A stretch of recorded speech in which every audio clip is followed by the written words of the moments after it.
It has literally been a week and a half since Meghan and Harry's trip to Colombia, and there's still fallout from it.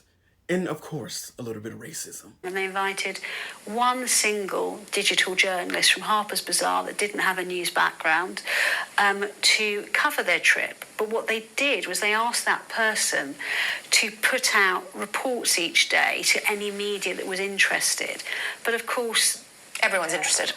well, everyone's interested, but they weren't news reports. I know people who received them and said it was like reading something out of Mills and Boon. It was very saccharine.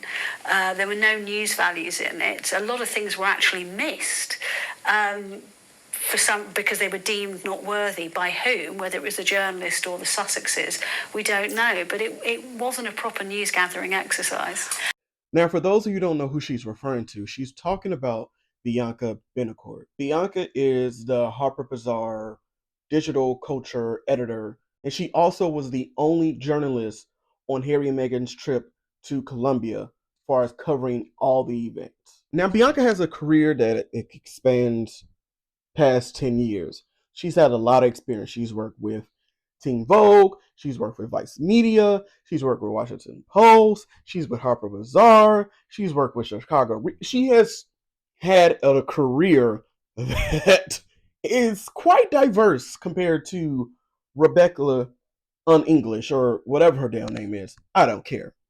Bianca also covers film, music, TV, culture, art. This is her field. So she knows how to cover events like this with that has cultural relevance. And then later on in the video, she would compare the whole reporting to North Korea. Lady, if you don't sit your ass down. Rebecca English, I Googled you. Nothing else came up that wasn't related to the Royals and the Daily Mail. I, for one, do not want to minimize anyone's career. However, the moment you all try to minimize people of color, black women, who has to work even harder to get where they're at. And for this woman to have this career that has expanded 10 years to work with some of the biggest publications in the entire world, and for you to just sit up there and say she doesn't know how to write such and such, oh, it smells like jealousy. Do you smell it? It smells like envy, jealousy, the questioning. Why is this woman there and not me? Also, the fact that you feel that Bianca was some sort of mouthpiece for the Sussex.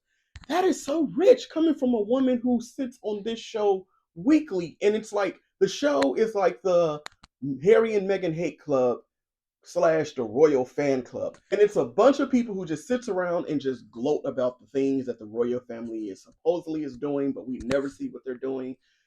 It is literally the way things will work in North Korea. So the absolute galls of you to try to compare what something that Bianca did to North Korea and what you are doing is real reporting. Ma'am, I'm so sick of the UK media. Absolute lack of self-awareness is like not lost on anyone. What Bianca did, she did a great job. She did a fantastic job. And for you all to sit there and try to make it seem like no one is holding Harry and Meghan accountable. First off, you guys have a billion YouTube channels, a billion newspapers, a billion TV shows dedicated to the criticization of Harry and Meghan. And for some reason, you want to say no one's holding them accountable. And holding them accountable for what?